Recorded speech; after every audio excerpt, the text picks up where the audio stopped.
Sobrang sarap. Hello mga ka-MU! Welcome to Murang Ulam! Wala nang patumpik-tumpik pa, tayo didiretso na sa pagluluto. Una, sa ating cooking pot, ilagay muna natin ang tigkakalahati ng mga gulay natin. Ang kamyas, kamatis,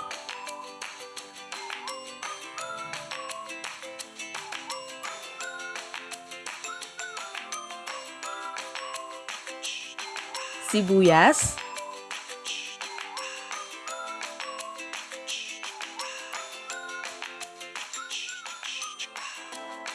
luya,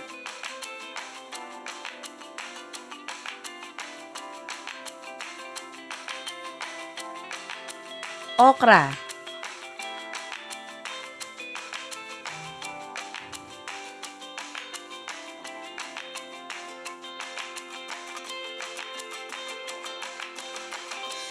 siling haba,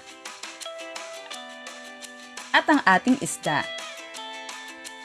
Ang gamit kong isda rito ay hulaan mo! Sige nga ka-MU, anong tawag sa isda na to? Please comment below! Pero maaari din kayong gumamit ng ibang isda tulad ng bisugo, tilapia at iba pa. At ilagay na ang kalahati ng mga gulay natin kanina.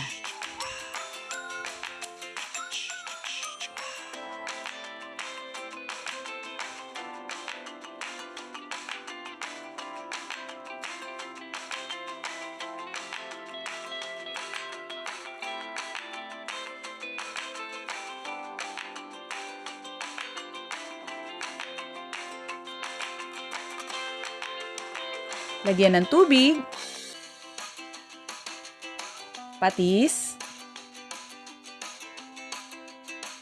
konting asin,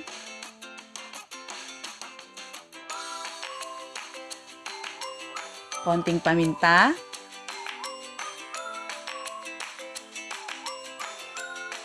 at isa lang natin sa apoy. Takpan ito at hayaan natin siyang kumulo for 5 to 7 minutes.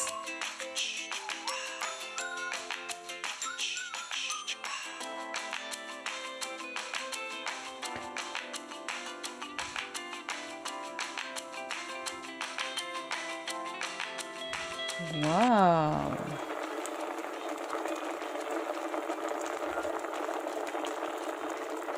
I-off na natin ang stove and ready to be served. Narito na ang ating pinangat na isda sa kamyas.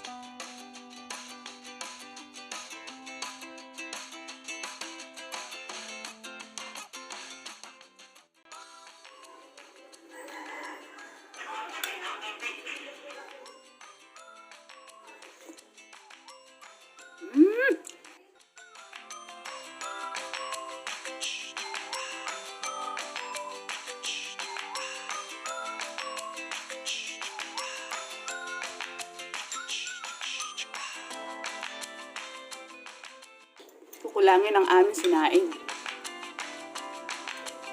Sarap ng ano? Kamias.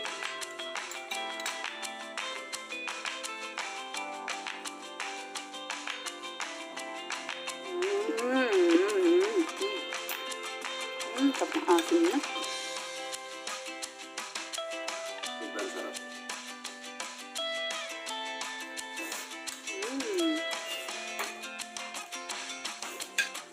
Madagdag pa ng kanin.